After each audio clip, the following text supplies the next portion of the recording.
Hi, I'm Fawn Germer. Have you noticed people are crazy out there? It's the anxiety, the uncertainty, the hatred that's flying everywhere. People are really on edge. And I want to talk a little about how to deal with some of this because really good people that we count on and have been friends with for a long time may be dropping the ball and being inconsiderate or rude or even unkind.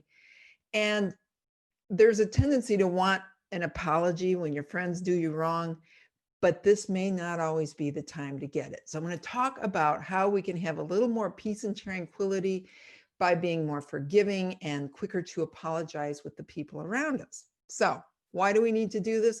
Because people are going nuts. Last week I was driving and there was a utility truck about to hit me, and I tapped on my horn to warn him, and that just set him off on the worst road rage ever. Blared on the horn, started screaming out the window, flipped me off because I tooted on the horn. And then the week before that, I was in the dog park, and some guy has his dog on leash and he starts screaming at all of us to leash our dogs. It's like, dude, it's a dog park. They're supposed to be off leash. And he's screaming, and then we all start screaming, and maybe I may have said a few things myself because it got pretty ugly when he called my friend fat. That made me mad. So then that one gets behind me. And then I started thinking about some of the things that some friends had done that weren't right. And yet in my heart, I know that they are good and wonderful people, but these things are very much out of character.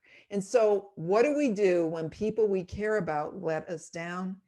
This is the year that we have to shoot for resolving conflict as fast as possible with as minimal damage as we can inflict. And so that means, number one, go to that person's perspective. If you're wrong, say it. Say it right away. It is not a sign of weakness to say you've made a mistake or that you did something wrong. I had a college professor teach me the power of an apology. And if you learn to do that, you grow into an even better person. It's almost a gift to yourself because you learn. So if it's you, apologize. If it's them, be really quick to forgive and try to move into forgiveness as fast as you can. Now, there are two ways to do this. One, if it's just an insult or a ding or something that's not right, then just forgive it, because it can be enough for you to know confidently that you're right and that you are so graciously deciding not to push for that person to have to capitulate or apologize. Just give them one.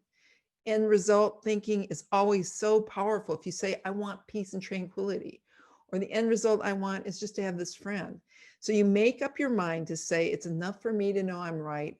I'm not going to push this unless you've been deeply hurt. Because being forgiving doesn't mean you have to be a doormat. And if somebody has deeply hurt you, you have to communicate that to them. And you have to shoot for getting to a point where there is forgiveness that's possible. And I really like what my friend Donna Larson taught when she was a teacher. She'd have person A and person B. And person A would go first, tell their story. Person B couldn't say a word until person A was done. Then person B had to repeat the whole thing back until person A said, yeah, you got it. Because if you didn't get it the first time, you had to keep repeating it until person B actually heard person A. Well, then person A had to be quiet and person B would tell the story, and then person A would have to repeat it back until he or she understood it and could parrot it back. By that point, usually the conflict had simmered, they had caught their breath, and were able to move on. And I asked Donna, well, how's that work with your husband? And she goes, not always so great, but it is a starting point. And right now, in a year when people are not at their best and some are coping better than others, we can take the high road. We can make the decision to be forgiving, to step up, to understand that others are having trouble. And if we're just compassionate, we can get off through this together without having the kind of negative feelings and resentment that comes by having to always be right. Until next time, I'm Fawn Germer.